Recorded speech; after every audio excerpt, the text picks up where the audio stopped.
Olá pessoal, tudo bem? Eu sou Sérgio Beck, do canal Estudo 17 TV. Estou aqui no canal Danilo Milacher em mais um Menu do Apocalipse. E esse é o Menu do Apocalipse número 11. Então, deixa o like. Caiu de paraquedas? Deixa o like, se inscreva no canal, ative o sininho de notificações para receber mais conteúdos aqui do canal Danilo Milacher, ok?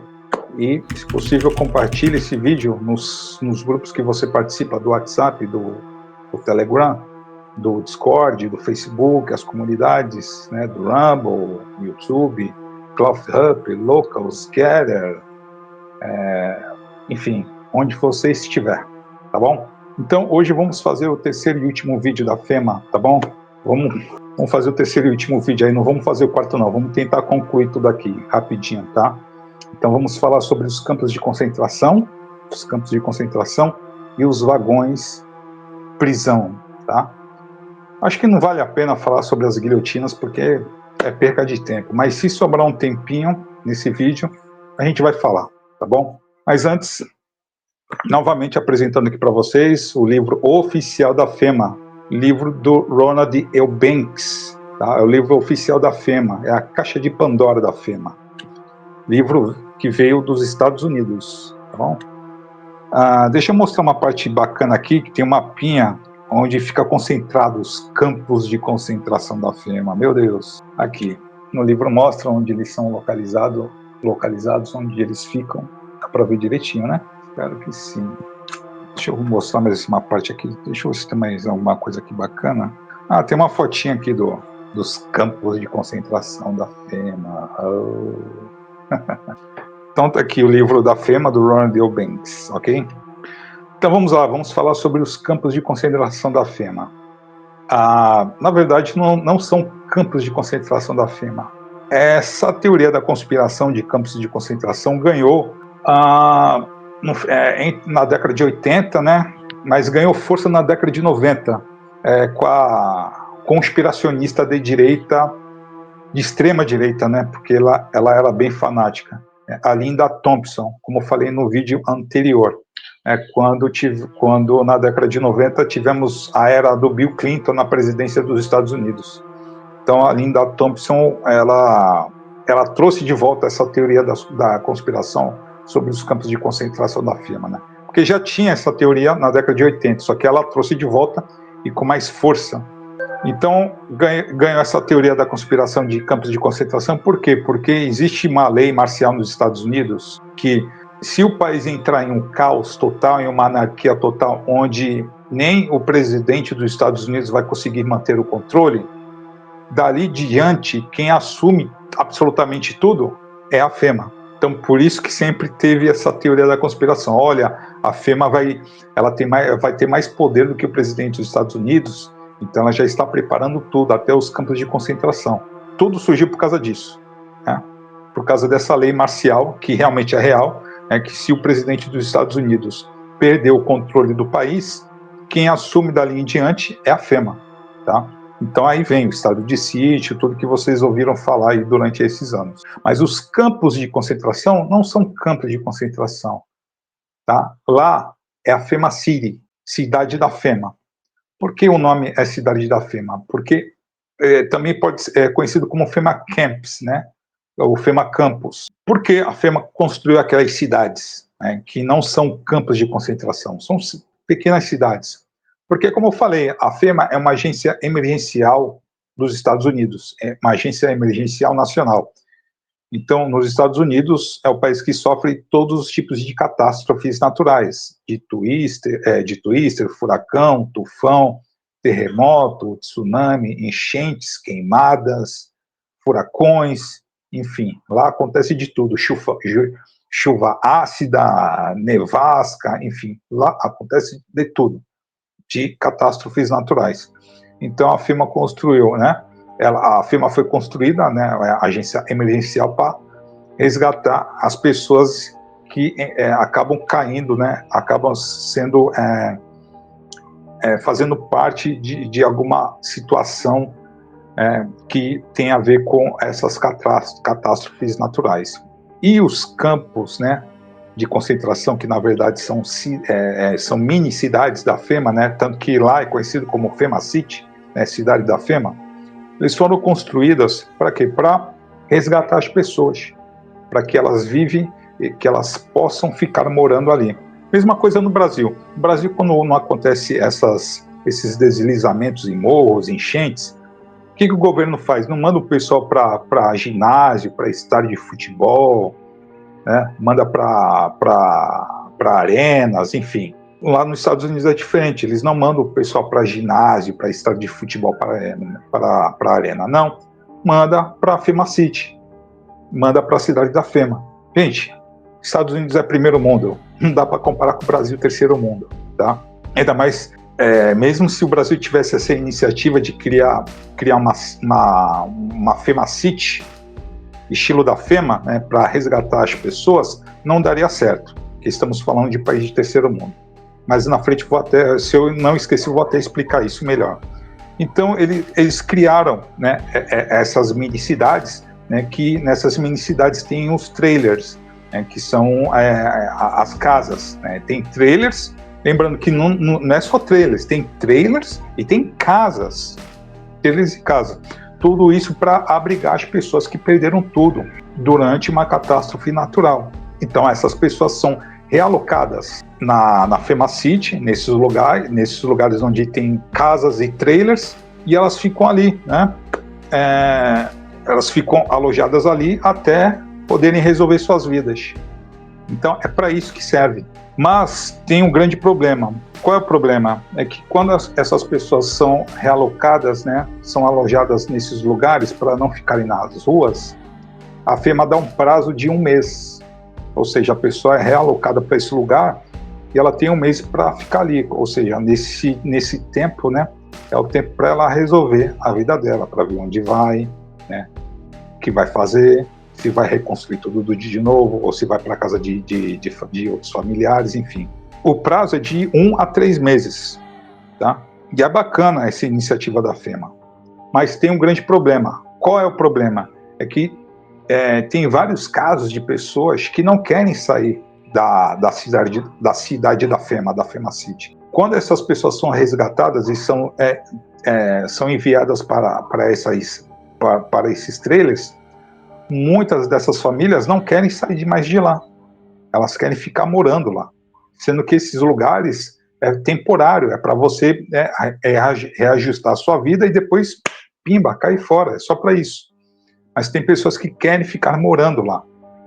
Olha só, teve até um caso recente de pessoas que fizeram baixo-assinado falando que a FEMA estava expulsando as pessoas dessas cidades. Eu até lembro que o CEO da FEMA fez uma entrevista, né?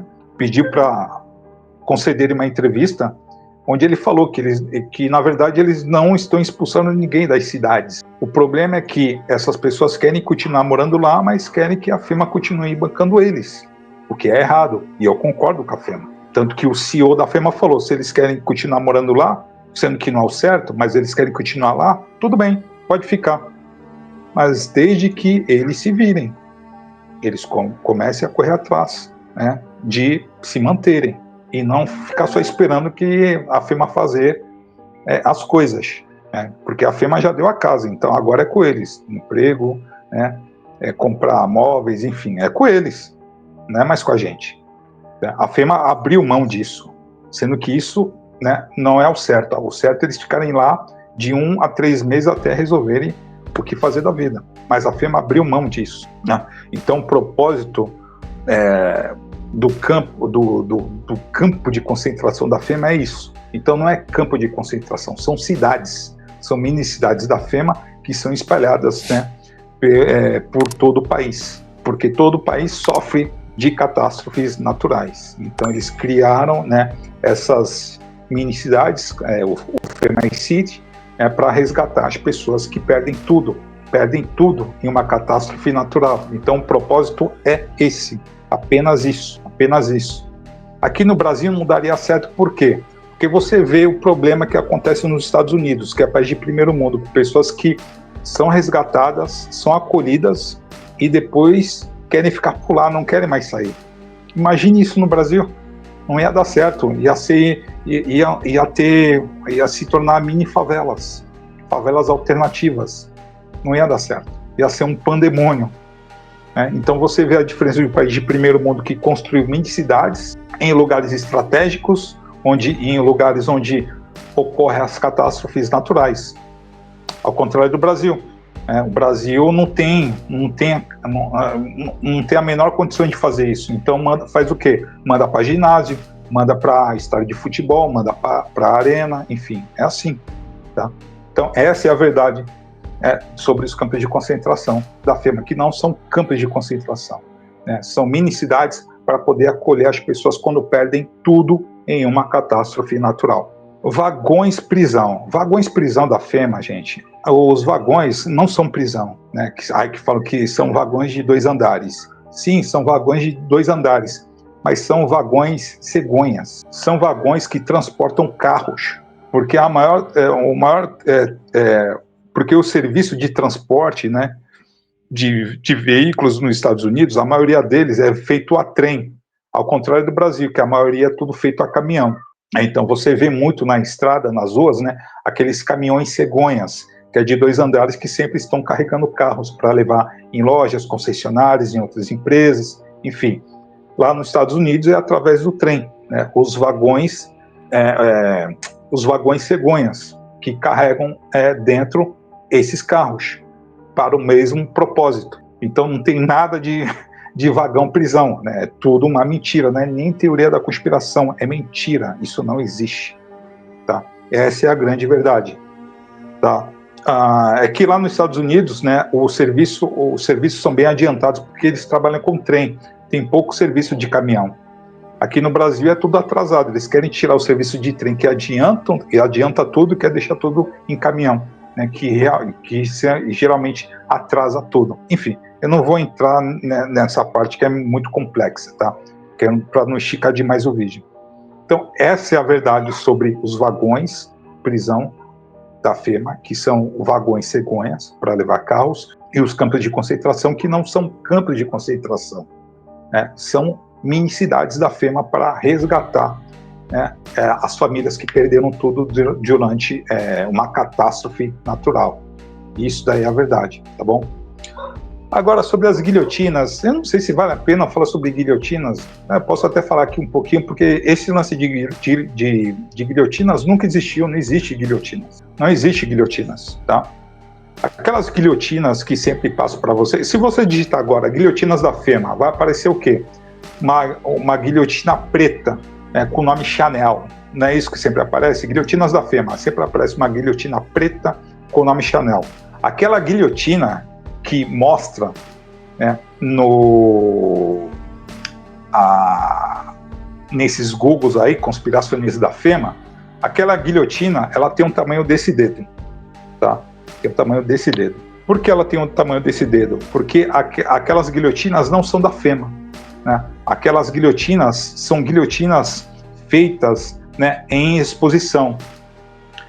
Quem construiu aquelas guilhotinas é Tom Sachs, que é um artista plástico que, durante a década de 90, ele trabalhou na NASA. E essa guilhotina que ele mostra aí é de 1998, feita por Tom Sachs. E por que é do tamanho desse dedo? Né? Que eu esqueci o nome desse dedo, desculpa, né? Peço perdão, mas eu não sei o nome, então deu branco agora. Por quê? Porque nas suas exposições ele construiu 3 guilhotinas. A guilhotina pequena, do tamanho desse dedo, fez uma guilhotina média, né, de 1,80 m, e fez a guilhotina do tamanho normal, que é de 5 a 6 metros. Tudo isso tudo isso para apresentar na sua exposição de arte, que começou em 1998, né, tanto que essas fotos que vocês veem da guilhotina é de 1998, né, e que foi apresentada até 2020. Né, depois ele parou com essas exposições, mas não era só guilhotinas, né, que ele faz esse trabalho. Ele também faz exposições de motosserra, né, vaso sanitário, de guitarras, enfim. Para você entender essa complexidade do Tom Sachs, essas exposições, é só você visitando o site dele, Tom Sachs. E por que tem o nome Chanel? Porque o Tom Sachs, ele era patrocinado pela Chanel. Você sabe qual é a Chanel? A Chanel é aquela empresa de cosméticos, né, que durante o início dos anos 2000 fazia comercial na Rede Globo. Lembra daquele comercial Blue de Chanel? Blue de Chanel. Aquele comercial francês? Então, é dessa empresa que era patrocinado por que patrocinava Tom Sachs. Então não tem absolutamente nada a ver com a FEMA, nada, nada. Nunca tiveram ligação nenhuma em absolutamente nada. Pegaram algo aleatório, assim, né? Pegaram algo aleatório e transformaram em algo da FEMA. Olha só a loucura. Então, é por isso que eu falo, né, que as pessoas que acreditam até hoje nesse lance de caixões da FEMA, ela sofre por 3 problemas: a paralaxe cognitiva, a dissonância cognitiva e o analfabetismo funcional. Por quê? Porque ela está vendo que não tem nada da FEMA ali, mas ele acredita porque a pessoa do vídeo está falando. É a mesma coisa do lance das guilhotinas. Você vê uma guilhotina da FEMA com o nome Chanel, mas você acredita que tem alguma coisa da FEMA, por quê? Porque o rapaz do vídeo está falando que é da FEMA, e você vai e acredita. Então é o lance, né, da paralaxe cognitiva, dissonância cognitiva e analfabetismo funcional. Esse é o grande problema, tá? Então, por isso que para mim é perca de tempo falar sobre isso. Perca de tempo total, tá? Mas assim, como o vídeo é de 20 minutos, vou pedir mais uma vez aqui licença para o Danilo. Se vocês quiserem entender de forma mais aprofundada, né, e um pouquinho de complexidade, peço para que você dê um pulo no meu canal Estúdio 17 TV, vai na minha série, na playlist FEMA, série. Lá tem uma série que eu fiz, né, de 4 vídeos. Lá eu explico, né, com mais longevidade e com maior profundidade. Entro em áreas complexas, para que a pessoa entenda de uma vez por todas que tudo isso que ele acreditou foi uma grande mentira, que foi propagada por um picareta aqui no Brasil chamado Rubens Sodré. Essa é a grande verdade. Ok, pessoal? Então, essa é a grande verdade sobre os caixões da FEMA. Se você não ficou satisfeito com esse vídeo, não tem problema. Pula lá no meu canal, vai na minha série FEMA, tem 4 vídeos, que é de 1 hora, 2 horas, lá eu explico tudo, tudo, né, com mais profundidade e mais complexidade, você vai entender. Caso tenha alguma dúvida, pesquise também sobre Linda Thompson, né, a grande propagadora dessa teoria conspiratória da FEMA no início da década de 90, quando Bill Clinton se tornou presidente dos Estados Unidos. Ok, pessoal? Então é isso. Um abraço para todos vocês. Deus abençoe a todos e retornaremos na próxima quinta-feira, à meia-noite, com mais um Menu do Apocalipse no canal Danilo Milaker. Saímos desse universo da FEMA, então agora vamos trazer mais informações cabeludas aí que vem acontecendo no nosso dia a dia, não só no Brasil, mas no mundo, e que vocês precisam saber para poder alertar e despertar outras pessoas, tá bom? É isso aí, pessoal. Deus abençoe a todos.